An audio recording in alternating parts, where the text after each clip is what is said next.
Pencurian 2 unit motor di Palembang, Sumatera Selatan terekam kamera pengawas dan jadi perbincangan di media sosial. Pelaku berjumlah 4 orang membawa kabur motor-motor tersebut secara bergantian. Rekaman kamera pengawas menunjukkan para pelaku awalnya mengintai sebuah rumah di perumahan Geria Bukit Baru, Alang-Alang, Lebar, Palembang. 15 menit kemudian pelaku kembali ke lokasi dan melakukan aksinya.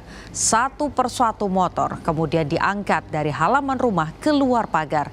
Pemilik baru mengetahui kedua sepeda motornya raib pada pagi hari saat istrinya hendak mengantar anak ke sekolah.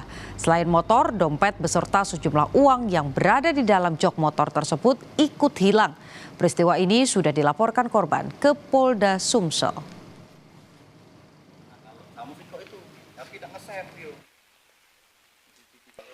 Sini jingok-jingok, habis itu balik lagi mereka berempat nih, balik lagi ngambil alat, manjat pintu gerbang itu, nggak tahu pakai alat apa, telah dikunci pintu gerbang itu, tiba-tiba terbuka, posisi motor NMAX di parkir di sini lah ya, bawa cherry ya, mau motor Beat di depan pintu masuk rumah kami itu, di kronologi CCTV itu sudah jelas mereka tuh pertama kali ngangkat motor NMAX ini, sudah terangkat ke Beat.